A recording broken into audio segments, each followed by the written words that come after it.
Hello and welcome. If you're new to this channel and new to the Bible, please be sure to watch parts 1 and 2 of the introductory videos. Before you begin, you might also find it helpful to watch the video, Who is Jesus? You'll find the link under this video. This video focuses on the idiom, across to bear, which is literally what Jesus did. This idiom sometimes refers to a difficult or painful situation, an ordeal that cannot be avoided and must be dealt with or handled alone, usually. If you search online for examples, you'll find that the expression is sometimes used in jest, that is, when joking about trivial matters, situations or circumstances that are not very serious. Other times, it's used in reference to matters that are quite serious. If the nature of the trial or hardship is especially serious, people may even use the expression, a heavy cross to bear. It's an idiom that should be used with great care, if you choose to use it at all. This video also features the idiom to wash one's hands of something. I'll explain how the two expressions are related to the suffering and death of Jesus. I'll also explain how an incident in the Old Testament is connected as well. Let's begin. Jesus began his ministry around the age of 30. He spent the next 3 years or so serving and teaching. He said he had come to give people an abundant life.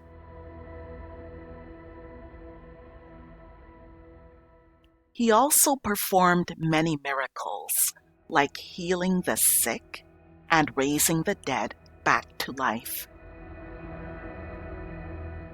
He showed compassion and care for everyone, including people who were generally seen as inferior or unimportant. Here, Jesus is shown protecting a woman who was about to be stoned.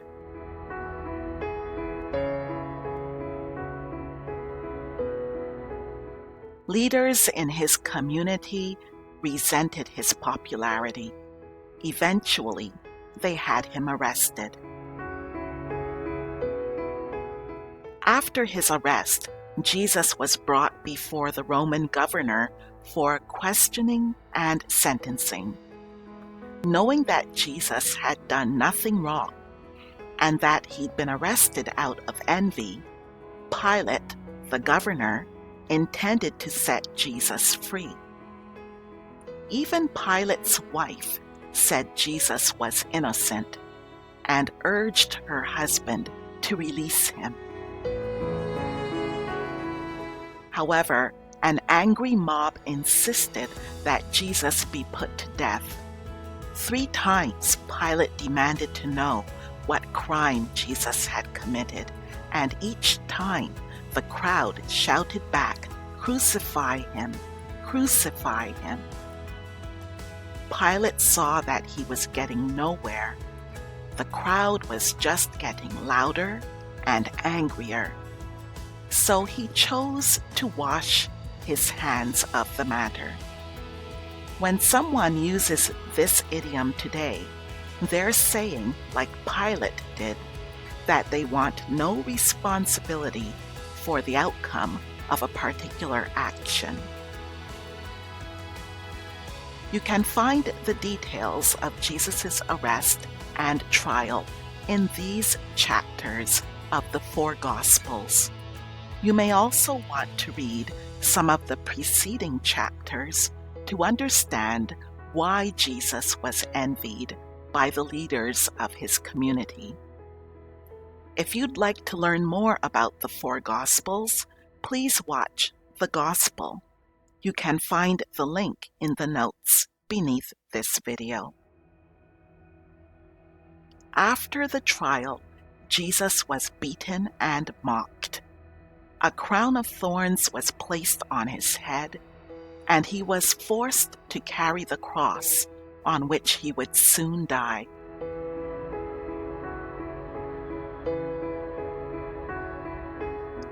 Jesus collapsed along the way and couldn't carry the cross any farther.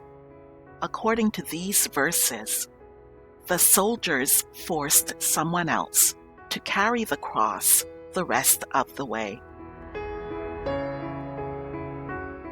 When they reached the location of the crucifixion, the soldiers nailed Jesus to the cross with two men, criminals, one on his right and the other on his left.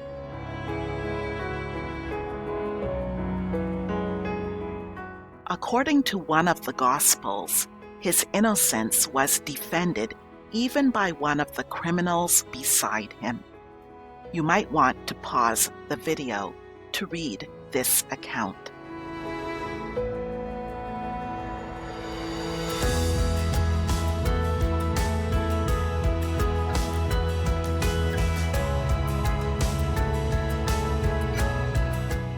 After Jesus died, his lifeless body was placed in a tomb. Unlike his guilty companions, however, it was not the end for Jesus. He came back to life on the third day after his death, just as he had told his followers several times before his arrest. You can read more about the resurrection of Jesus in these chapters. Nothing about the suffering, death, and resurrection of Jesus was a shock to him. These events had been prophesied or foretold generations before. The most well-known of these prophecies can be found in the book of Isaiah or Isaiah, depending on your pronunciation of the name. You may want to pause the video to read the few verses you see here. As usual, I recommend that you find and read the verses in your own language as well.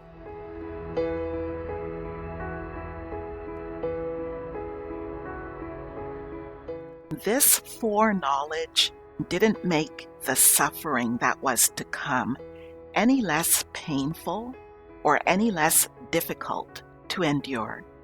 In 3 of the Gospel accounts, Jesus prayed that the cup of suffering would be taken away from him.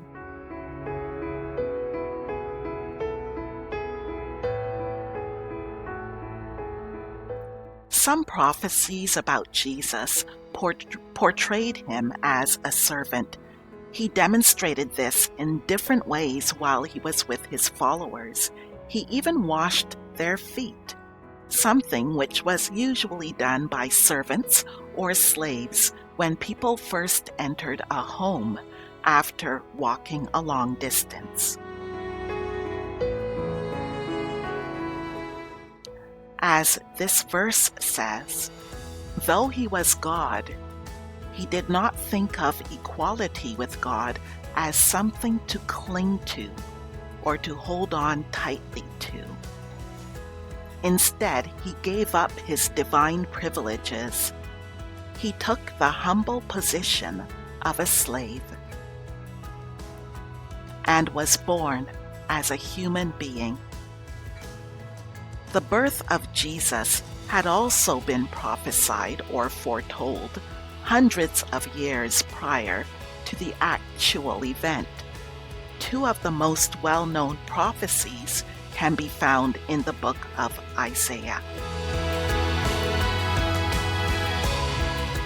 The prophecies speak of Jesus' humility and obedience, even to the point of death. When he appeared in human form, he humbled himself in obedience to God and died a criminal's death on a cross. Jesus knew that he had been born to die for the sins of all people, everywhere. As this verse says, he suffered the things we should have suffered.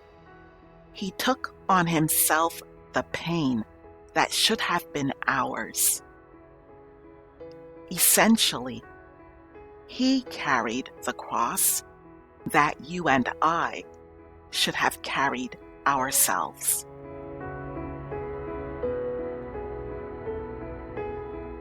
These verses, among many others in the Bible, state the purpose for Jesus' death. No one is really willing to die for an honest person, though someone might be willing to die for a truly good person. But God showed how much He loved us by having Christ die for us, even though we were sinful.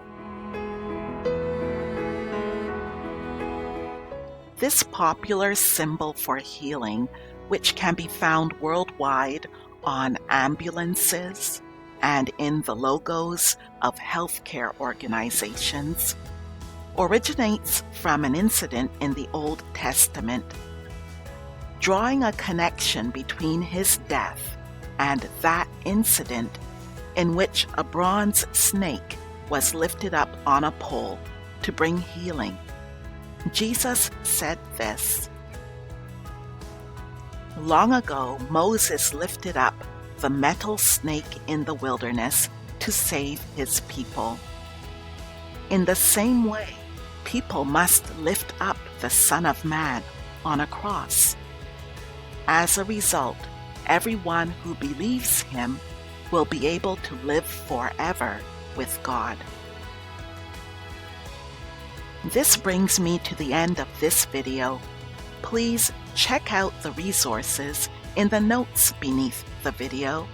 And if you don't have a relationship with God, please click on the link, How to Start a Relationship with God, to learn how you can get started.